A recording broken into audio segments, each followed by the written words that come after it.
दोस्तों नमस्कार। क्या आप जानते हैं कि भक्त शिरोमणि प्रहलाद ने अपने ही आराध्य भगवान विष्णु पर ब्रह्मास्त्र चला दिया था? जी हाँ, आपने सही सुना। वही प्रहलाद जिनकी भक्ति की मिसालें आज भी दी जाती हैं। उन्होंने अपने ही प्रभु से हजारों वर्षों तक एक भयंकर और विनाशकारी युद्ध लड़ा था। आप सोच रहे होंगे कि ऐसा कैसे हो सकता है? एक परम भक्त अपने ही भगवान से युद्ध क्यों करेगा? दोस्तों, ये कोई मनगढ़ंत कहानी नहीं, बल्कि हमारे पवित्र कूर्म पुराण में वर्णित भगवान की एक अद्भुत और रहस्यमयी लीला है।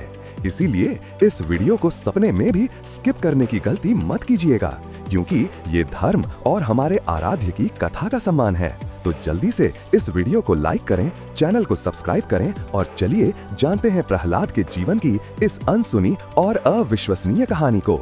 दोस्तों, हम सब ने प्रहलाद की कथा सुनी है, कैसे उन्होंने अपने पिता हिरण्यकशिपु के अत्याचार सहे, लेकिन नारायण का नाम जपना नहीं छोड़ा और अंत में भगवान ने नृसिंह अवतार लेकर अपने भक्त की रक्षा की और हिरण्यकशिपु का वध किया। इसके बाद प्रहलाद को असुरों का राजा बना दिया गया। प्रहलाद के धर्मपरायण शासन में असुर भी भगवान की भक्ति करने लगे। राज्य में चारों ओर सुख और शांति थी। लेकिन इतना सब होने के बाद भी राजा प्रहलाद के मन में एक कांटा हमेशा चुभता रहता था। वो अपने पिता की मृत्यु के तरीके से दुखी थे। वो सोचते थे कि मेरे पिता ने जीवन भर भगवान से द्वेष किया, उन्हें कभी समझ नहीं पाए और अंत में भी शत्रुता का भाव लेकर ही उन्होंने शरीर छोड़ा। क्या मेरे पिता को कभी सद्गति मिलेगी? इसी दुख और मन की शांति के लिए प्रहलाद ने सब कुछ अपने पुत्र को सौंपकर तीर्थ यात्रा पर निकलने का निश्चय किया। वे एक साधारण भक्त के वेश में पवित्र स्थानों की यात्रा करते हुए हिमालय की दिव्य भूमि बद्रिकाश्रम पहुँचे। वहाँ अलकनंदा नदी के किनारे उन्होंने दो महातेजस्वी तपस्वियों को देखा।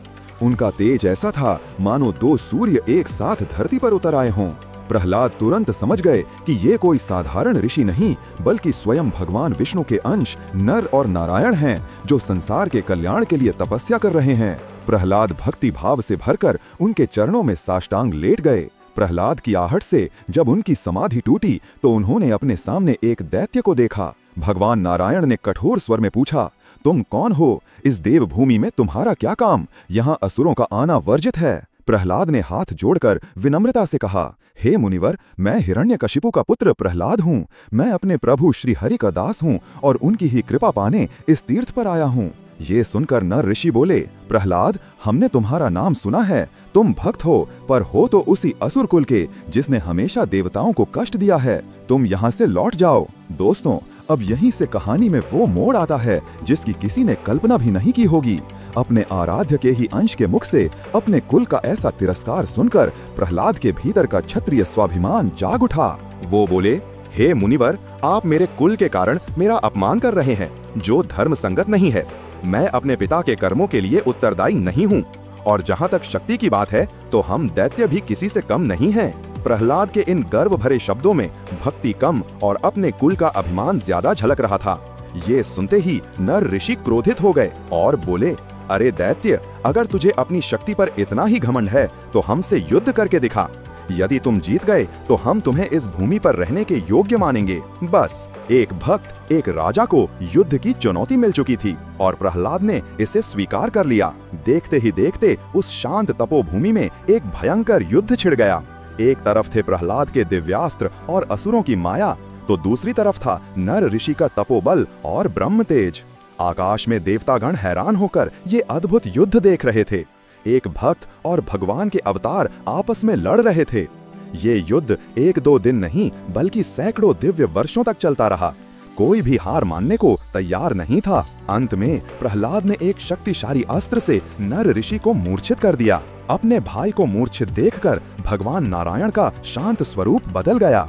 उन्होंने अपना पिनाक धनुष उठाया और प्रहलाद को ललकारा। अब प्रहलाद का युद्ध सीधे भगवान नारायण से शुरू हो गया।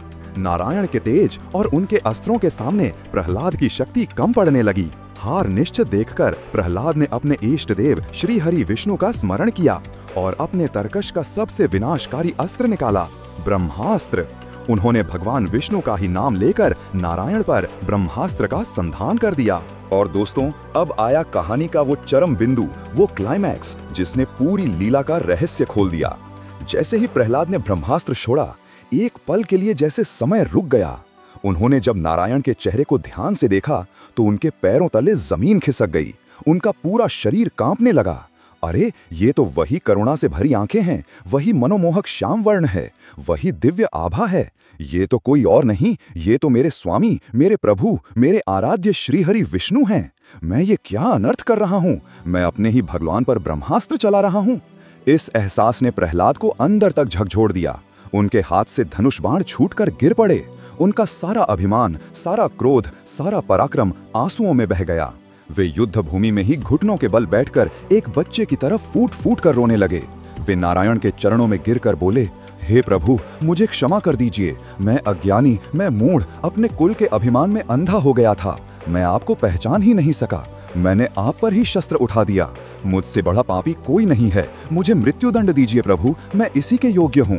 प्रहलाद का ये पूर्ण समर्पण देखकर भगवान नारायण का क्रोध शांत हो गया। उन्होंने मुस्कुराते हुए प्रहलाद को उठाया और अपने सीने से लगा लिया। उन्होंने कहा, उठो वत्स प्रहलाद, इसमें तुम्हारा कोई दोष नहीं। ये सब मेरी ही माया थी, मेरी ही लीला थी। प्रहलाद ने हैरान होकर पूछा, आपकी लीला प्रभु?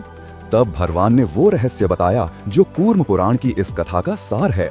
नारायण बोले, प्रहलाद, तुम मेरे परम भक्त हो, लेकिन तुम्हारे मन के एक कोने में बहुत ही सूक्ष्म अपनी भक्ति का, अपनी शक्ति का और अपने कुल का अभिमान छिपा था। तुम सोचते थे कि मैं एक महान भक्त हूँ। जब तक ये मैं का भाव रहता है, तब तक भक्ति अधूरी है। तुम्हारे इसी सूक्ष्म अहंकार को जड़ से मिटाने के लिए मैंने ये सारी लीला रची थी।